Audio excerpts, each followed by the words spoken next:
동물들이 모여 사는 이상적인 도시를 배경으로 한 영화 주토피아, 그 후속작이 개봉했습니다.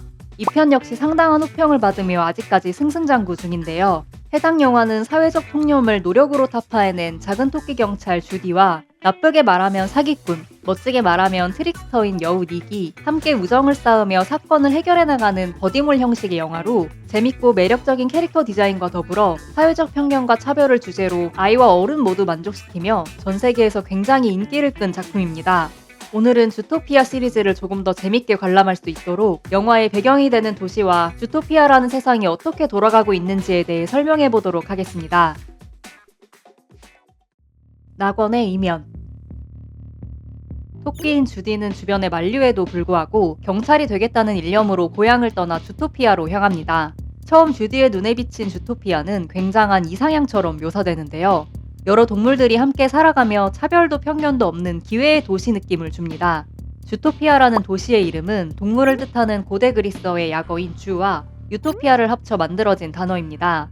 유토피아란 1516년 영국의 사상가인 토머스 모어가 만든 단어로 그는 당시 유럽 사회의 정치적 부패와 빈부격차를 비판하며 만약 진짜 이상적인 나라가 있다면 어떤 모습이어야 할까? 라는 아이디어를 가지고 책을 출간합니다. 책에서 그가 생각하는 이상적인 나라로 등장하는 곳이 바로 유토피아로 책의 제목이 되기도 한 이 장소는 상류층만 누리는 사유재산을 폐지하고 계급과 관계없이 모두가 노동을 하며 종교적 자유를 주고 시민 모두가 평등하게 교육을 받는 등 말 그대로 낙원 같은 곳으로 묘사됩니다. 동물들의 낙원인 도시에 주토피아라는 이름을 붙인 것도 이러한 맥락이죠. 하지만 우리는 이런 완벽한 세계는 불가능하다는 것을 알고 있습니다. 토머스 모어가 제시한 이상적인 사회는 인간의 근본적인 본성과 개인의 자유를 제한하기 때문입니다. 인간이 소유하고 싶어하는 욕구, 탐욕은 얼마를 가지던 만족할 수 없게 되어 있는 특성입니다. 이를 나쁜 뜻으로 받아들이는 사람도 있지만 탐욕이 있음으로써 사회 발전의 원동력이 되기도 합니다. 개개인이 열심히 일할 동기를 주고 나은 삶을 위해 기술이 발전하기도 하죠. 그래도 사람들끼리 잘 타협하고 세세한 룰을 정하면 정말 이상향이 되지 않을까? 라고 생각하시는 저 같은 분들도 있을 텐데요. 실제로 이런 유토피아적 사상을 가지고 만들어진 나라가 있습니다. 그것도 아주 많죠. 사실 유토피아는 초기 공산주의 사상의 원전이 되는 책으로 많은 공산주의, 사회주의 사상가들에게 영감을 주었습니다. 완벽한 사회를 만들겠다는 일념이 개인의 자유를 억압할 때 히틀러의 인종우월 사회, 스탈린의 공산주의 이상국가를 만들게 되죠. 이는 디스토피아라고 불리며 유토피아와 함께 매번 언급되는 낙원의 이면입니다. 사실 토머스 모어는 유토피아를 진지하게 주장한 것이 아니라 당시 사회를 비판하고 풍자하는 것에 초점을 두었던 것으로 그 증거로 애초에 그가 만든 유토피아라는 단어 자체가 아이러니를 담고 있습니다. 유토피아라는 단어는 그리스어로 우토포스, 아무데도 없는 곳, 유토포스, 좋은 곳라는 뜻을 동시에 가지고 있어 좋은 곳이지만 현실에서는 존재할 수 없는 나라라는 것을 알려주고 있습니다. 주토피아 영화에서 묘사되는 주토피아 역시 차별 없는 이상도시처럼 보이지만 그 이면에는 디스토피아적 편견과 차별이 자리하고 있습니다.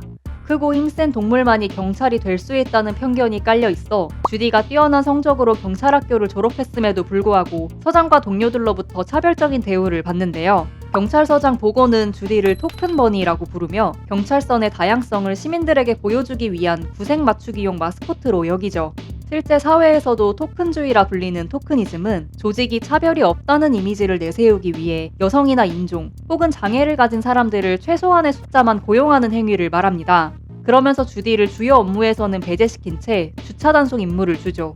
닉 또한 여우라는 이유로 어릴 적 괴롭힘을 당했고 그로 인해 세상이 날 교활한 여우로 본다면 굳이 다른 모습을 보이려 노력할 필요 없다는 슬픈 결론을 내린 채 어른으로 성장합니다. 이런 낙원의 이면은 육식동물들이 잇따라 야생화되는 사건이 발발하자 오랜 기간 잠잠했던 육식동물과 초식동물의 사이를 순식간에 와해시킵니다. 주토피아의 먹이사슬. 정체모를 이유로 육식동물들이 야생화되어 공격적으로 변하기 시작하자 주토피아 시민들은 공포에 빠집니다. 이유는 벨웨더 부시장이 언급한 것처럼 주토피아의 인구 중 90%가 초식동물, 즉 피식자이기 때문인데요. 달리 말하면 포식자인 육식동물은 10%로 수치로만 봤을 땐 적어 보일 수 있지만 이는 실제 야생 생태계의 비율보다 과장한 것으로 현실에서의 포식자 수는 10%보다 훨씬 낮다고 합니다. 에너지로 전환되는 먹이는 먹이 사슬의 단계를 거칠 때마다 약 90%씩 손실되며 다음 단계로는 고작 10%만이 전달되는데요. 따라서 상위 포식자가 생존하고 번식하기 위해서는 훨씬 더 많은 수의 피식자가 필요합니다. 영화에서는 이야기의 편의와 극적인 효과를 위해 해당 수치를 쓴 것으로 보입니다. 영화에서 등장하는 육식동물은 발톱과 이빨을 갖고 있으며 초식동물보다 훨씬 강력하지만 수적으로는 약자입니다. 이런 구조를 통해 편견이나 차별, 권력의 문제를 드러내고 있죠. 저는 주토피아를 보면서 초식과 육식이 함께 살아가는 모습이 상당히 설득력이 떨어진다고 느꼈습니다. 초식동물은 그렇다 쳐도 육식동물은 대체 뭘 먹고 사는 거지? 하는 의문 때문이었습니다. 영화 내에서 캐릭터들이 뭔가를 먹는 모습은 자주 보이지만 도넛이나 콜라, 아이스크림처럼 가공식품들이 줄을 차지합니다. 어떤 동물이 다른 어떤 동물을 먹는다는 묘사는 철저하게 피하고 있으며 언급하는 대사 한 줄도 없습니다. 이는 충분히 이해가 가는 부분으로 먹이 사슬에 관한 부분을 건드리게 되면 누구의 생존권이 우선인지와 평등한 사회라는 근간부터가 무너지며 윤리나 종차별, 채식주의 논쟁까지 넘어갈 여지를 주게 됩니다. 이는 디즈니 영화와 톤이 맞지 않을 뿐더러 차별과 편견이라는 주제와는 너무 멀어지는 무의미한 논쟁이 되기 때문에 일부러 의도적으로 회피한 것으로 보입니다. 하지만 이해가 간다고 해서 설득력이 생기는 것은 아닌데요.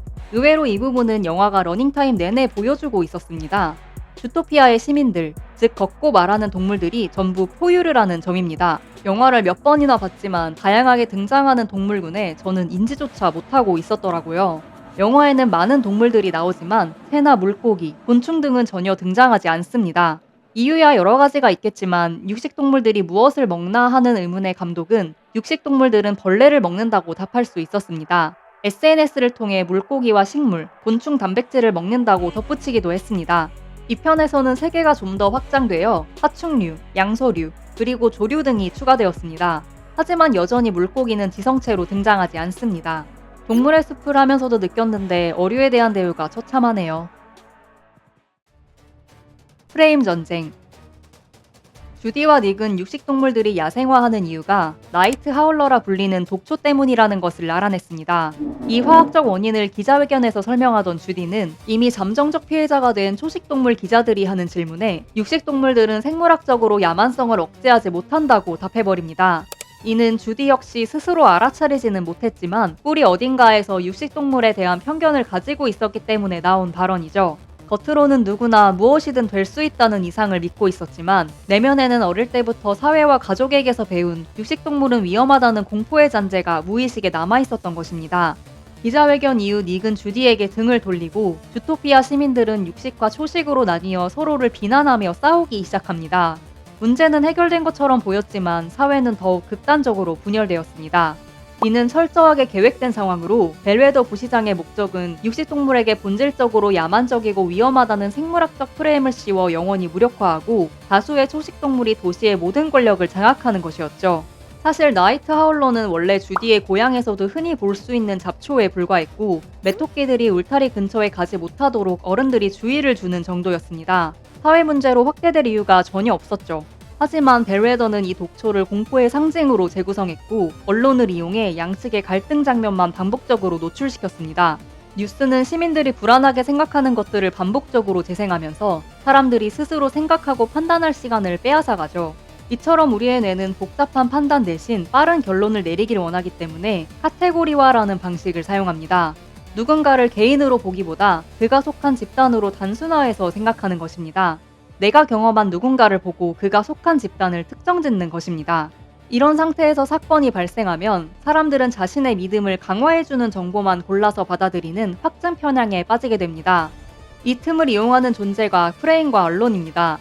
주토피아의 시민들은 싸워야 할 대상이 서로라고 믿었지만 실제로는 누가 프레임을 만들고 있는지를 보지 못했습니다.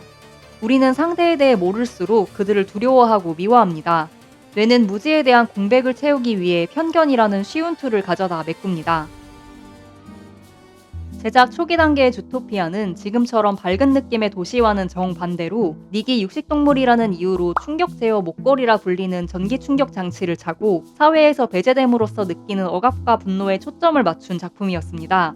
하지만 이는 관객들이 보기에 상당히 괴로운 작품이었기 때문에 주인공을 외부에서 주토피아로 넘어온 밝은 성격의 토끼 주디로 바꾸고 외부인의 시선으로 도시의 이면을 보여주는 것이 효과적일 거라 판단했다고 합니다. 주제가 차별받는 자들의 고통에서 차별 없는 세상을 만든 자들의 노력으로 변경된 것입니다. 세계관 설정이 좀 더 디테일하게 드러났으면 하는 아쉬움은 여전하지만 차별과 편견을 타파하자는 주제에는 더할 나위 없이 완벽한 영화였다고 생각합니다. 거기에 귀여운 건 덤이고요. 1편이 고정관념과 편견에 관한 이야기였다면 2편은 더 나아가 제도와 구조, 역사까지 주제를 확장했다고 합니다. 저는 찔끔 울기도 했네요. 다음 이야기가 궁금하신 분들은 극장에서 확인해보시면 좋을 것 같습니다. 그럼 다음에 또 다른 설명으로 찾아뵙겠습니다. 주디의 고향 버러우버그는 농장이 늘어선 평화로운 시골처럼 보이지만 초기 설정에서는 육식동물의 습격으로 수많은 초식동물이 희생되었던 장소라는 어두운 역사가 있었습니다. 영화는 방향을 틀어 밝은 분위기로 바뀌었지만 주디 부모님이 육식동물에 대한 과도한 두려움을 가지고 있는 것은 초기 설정의 잔재로 남아있습니다. 주토피아에 등장하는 동물은 64종으로 이는 디즈니 영화 중 가장 많은 동물이 등장하는 애니메이션인데요. 게다가 전부 포유류이기 때문에 모든 캐릭터에 털 모델링이 들어가야 했습니다. 특히 주인공 닉은 약 400만 가닥의 털로 이루어져 있으며 이는 겨울왕국에 등장하는 캐릭터 전체의 털을 합친 것보다 많은 양입니다. 마피아 보스인 미스터 빅은 고전 명작 대부의 오마주로 목소리와 말투, 나에게 경의를 표하지 않았다라는 대사까지 모두 대부에서 가져온 것입니다. 주토피아라는 제목은 대부분의 나라에서 공통으로 사용하지만 다른 나라들이 있습니다. 특히 유럽의 영국이나 이탈리아, 독일, 스페인 등에서는 주토피아가 아닌 주트로폴리스를 사용하는데요. 주의 대도시라는 뜻의 메트로폴리스를 합친 말입니다. 이렇게 된 이유는 주토피아라는 이름의 덴마크 동물원이 이미 있었기 때문입니다. 주토피아는 현실의 브랜드를 패러디한 것이 많이 등장하는데요. 구글을 패러디한 주글, 미국의 월마트 다음으로 큰 규모의 할인 소매점 타겟에 고트를 섞은 타곳, CNN 대신 GNN이, 승차 공유 서비스 우버를 주버로, 롤렉스는 몰렉스, 아이폰의 사과 로고는 당근으로 바뀌어 있으며 영화 스타트렉 대신 동물의 긴 코를 뜻하는 트렁크가 들어간 스타트렁크가 개봉한 걸 볼 수 있습니다.